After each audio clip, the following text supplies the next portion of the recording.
தினம் ஒரு சுவடுகளில் இன்றைய நாளில் எல்லோருமே ஏகாந்தம்னா என்னங்கிறதுக்கு ஒரு மறு வார்த்தையை கூட சொல்லலாங்க. ஒரு மனிதன் தன்னை முழுமையாய் புனரமைத்து கொள்ள பல்லாண்டு காலம் போராடி பார்த்தானாங்க. அப்படி போராடிய காலமெல்லாம் அவனுக்குள் தென்பட்டது ஒரே ஒரு நாச்சிதத்தன்மை மட்டும்தாங்க. அந்த நாச்சிதத்தன்மைனா என்னங்கிறது தெரிஞ்சுக்கிறதுக்காக அவன் ஒரு ஊருக்கு பயணிச்சானாங்க. அந்த ஊரில் 2 துறவிகளை சந்திச்சானாங்க.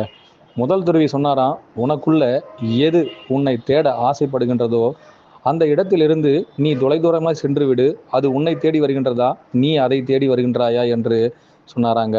சரிங்க, இப்போ 2வது துறவி கிட்ட அவன் மறுபடியும் போய் கேட்கும் பொழுது அவர் சொன்னாராம், உன்னுடைய மூக்கின் நுனியில் ஒரு முக்கியமான சுவாச காற்று உன்னையும் உனக்குள் இருக்கும் உடலையும் எப்படி இயக்குகின்றது என்பதற்கு நீ அதனுடைய காரணத்தை கண்டுபிடி, சுவாசத்தை கண்டுபிடிக்காதேன்னு 2வது துறவி சொல்லிட்டாராங்க.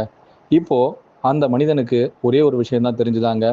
தன்னை ஒவ்வொரு நிமிடமும் தன்னை காந்த அலை போல் இழுப்பது எதுங்கிறதுக்கு தன்னுடைய சுவாசம் முக்கிய பயிற்சி அளிக்கிறதான்னு பார்க்கும் பொழுது அங்கே சுவாசத்துக்கு ஒரே ஒரு விடுதலை தாங்க கொடுக்கப்பட்டது.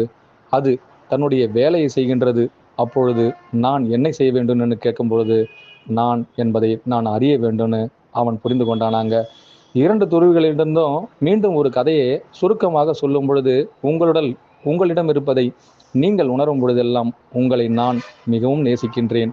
அதுவே என்னை மிகவும் ஆகமம் செய்து கொண்டால் அதுவே எனக்குள் இருக்கும் ஏகாந்தம்னு ஒவ்வொருவருக்குள்ளும் தன்னை உணருங்கள். தனக்குள் இருப்பது எது என்பதை ஏகாந்தமாய் ஒவ்வொரு முறையும் ரசியுங்கள். உங்களுடன் நான் என்றும். குருவே சரணம், குருவடி சரணம், திருவடி போற்றிங்க.